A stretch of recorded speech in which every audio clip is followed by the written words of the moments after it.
Joining me now is Democratic Congressman John Garamendi, member of the Armed Services Committee. Representative Garamendi, always good to see you, sir. And I know in your statement this past week, you called this deal the best available option. So what is your measure of success once the agreement takes effect?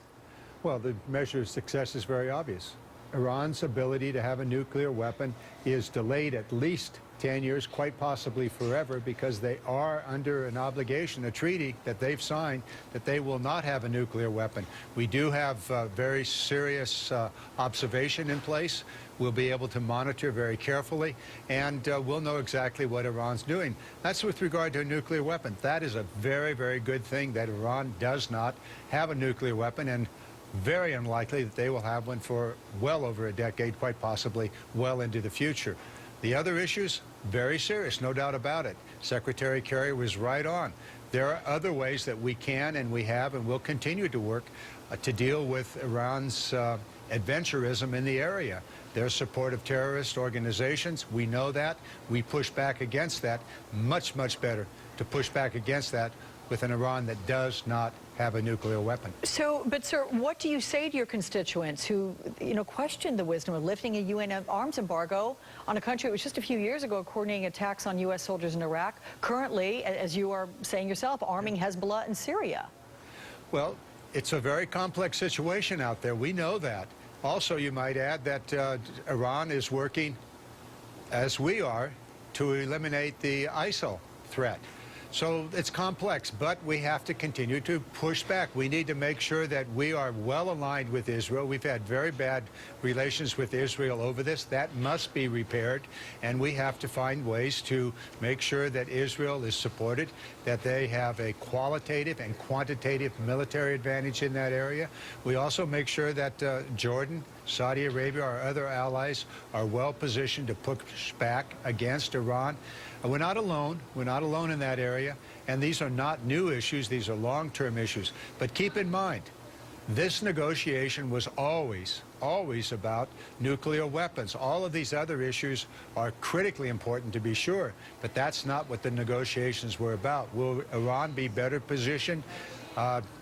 Perhaps they'll have some more money, but they also have very deep structural problems within their country, and I suspect a lot of that money is going to have to go to deal with issues within Iran.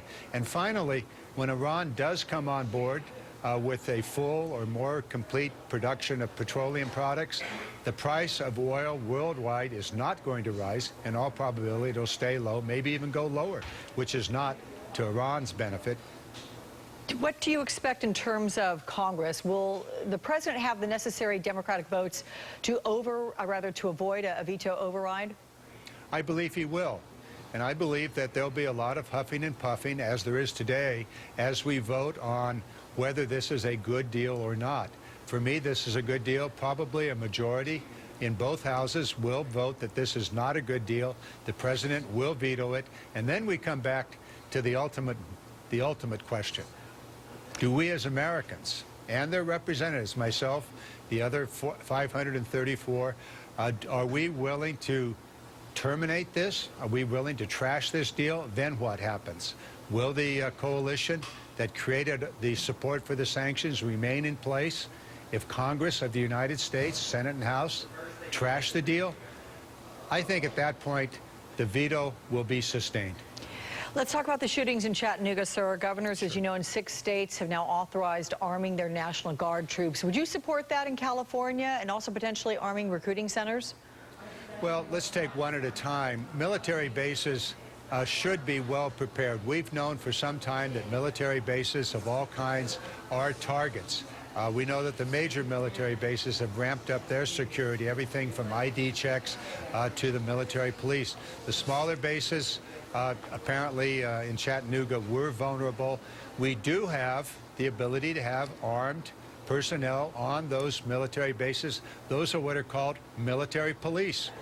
And perhaps that needs to be beefed up all across the nation. We need to investigate that. We need to take a look at that. So the military police operations at National Guard, as well as other military bases, I think are the first line of defense, as well as the other kinds of things that need to be put in place, ID check barriers and the like, certainly fences and all of those things.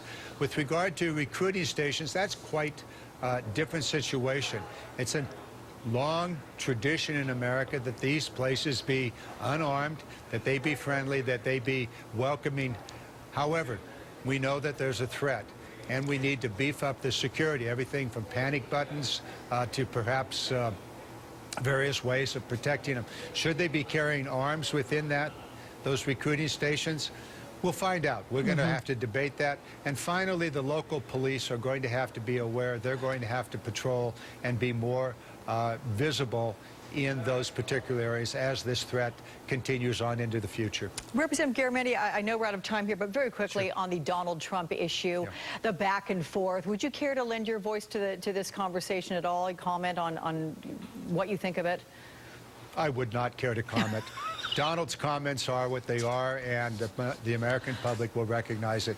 And the others say what they want to say, so the answer's no comment. You know what? I think I'm going to applaud you for that, Representative John Garamendi. Thank you. A whopper of a wedding, the real-life Mr. Burger and Ms. King tie the knot. How the groomsmen honored the fast food change that was footing the bill.